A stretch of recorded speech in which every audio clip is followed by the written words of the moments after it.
Hello guys! Inilabas na nga ang OFW Pass ng DMW sa Play Store. Available na siya at pwede na siyang ma-update or ma-download. Pero pag-usapan natin ang login issue dito sa bagong OFW Pass.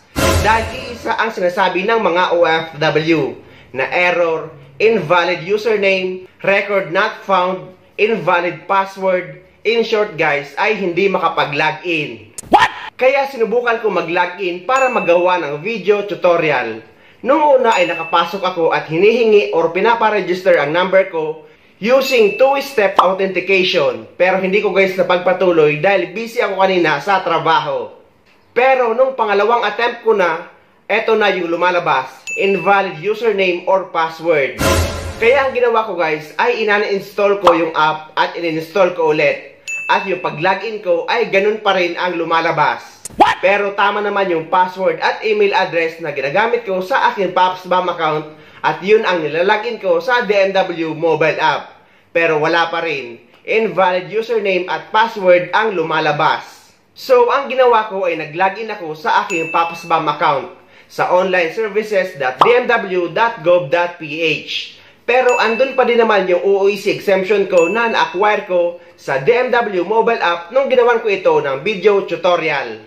Meaning nito guys ay wala sa inyo or wala sa atin ang problema na sa DMW mobile app dahil nga bago pa lang ito. Sinabi na rin ito ni Ma'am Toots Oplay na asahan na ang mga ganitong problema dahil nga bago pa lang ang app.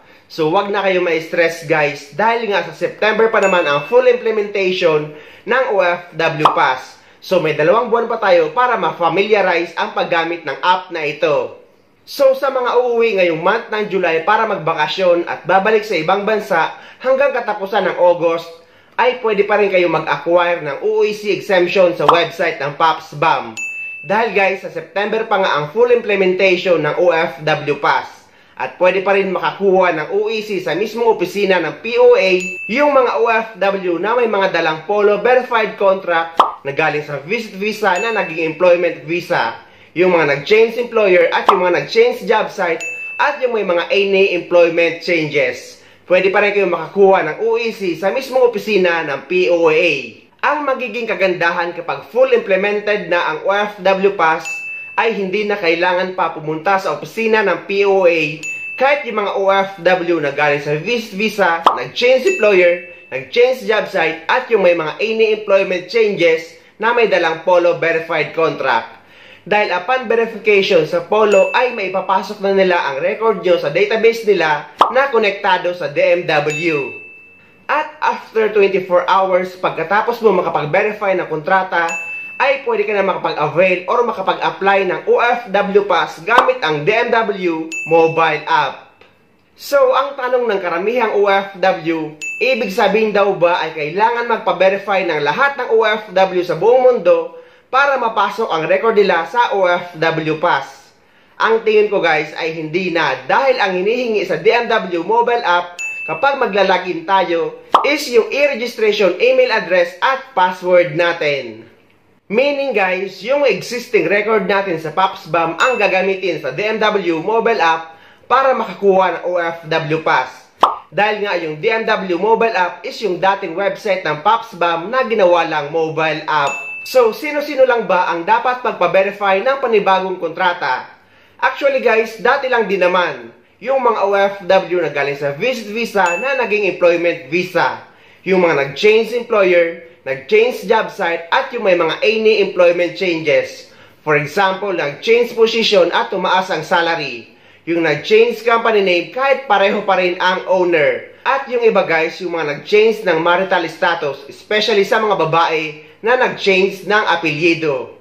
Ang naiba lang dito ay hindi mo na kailangan pa pumunta sa opisina ng POA kapag full implemented na ang OFW Pass. Dahil yun naman talaga ang main goal ng mga taga-DMW or nila Ma'am Toots Oplay para hindi na pumunta sa mismong opisina ng POA ang mga OFW na kukuha ng OEC na may dalang Polo verified contract. Dahil kapag pinatupad na ang OFW Pass, upon contract verification ay may papasok na nga ang record nila sa database ng Polo at ng DMW.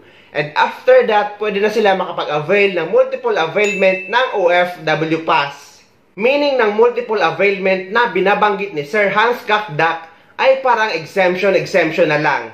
Kapag wala kang any employment changes or hindi ka lumipat ng kumpanya. Pero soon guys, ay malalaman din natin lahat ng mga yan. Kaya wag na kayong ma-stress at sobrang mag-alala. Once na-verify yung kontrata ninyo, papasok yung inyong pangalan sa database na na-verify na kayo. And then from there, yan yung sinasabi ni Sec kanina. It's easy. Kasi na-verify na yung contract mo and you can have multiple availment of the past. Kasi yung pangalan mo, halimbawa, Pedro Reyes Cruz, ay nandoon na sa database at kung ikaw si Pedro Reyes Cruz na meron ng verified contract ng MWO, pwede ka nang kumuha nitong OFW pass. Sa mga OFW naman na patuloy pa rin nag-aalala na kapag daw pinalabas na or nagsimula na ang OFW pass sa September at hindi talaga sila marunong kumuha nito online, ay huwag kayo mag-alala guys dahil sila na mismo ang nagsabi or DMW na mismo ang nagsabi na bukas pa rin ang opisina ng DMW para tulungan kayo. Magsadya lang kayo sa pinakamalapit na opisina ng POA sa lugar nyo. Ilang buwan, sabihin na natin 1 hanggang 2 buwan after nung launch ay meron pa ring puwang para sa mga gustong mag-process ng face-to-face o di kaya kailangan ng tulong, nagpapasama sa MWO, kay Labat para matulungan siya ni Labat. So, ano naman po ito, may transitory process tayo at huwag kayong mag-alala.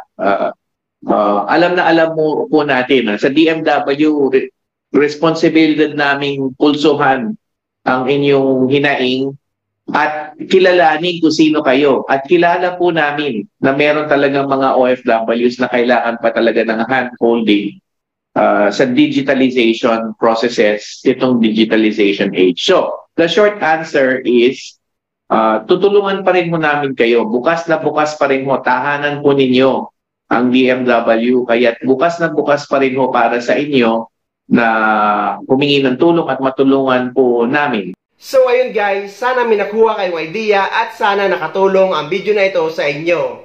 At sa mga hindi pa dyan nakasubscribe sa channel ko, please don't forget to subscribe my YouTube channel and please click the notification bell para lagi kayong updated sa mga upcoming videos na gagawin ko tungkol sa mga updates sa ating mga OFW. Mula dito sa Dubai, maraming salamat.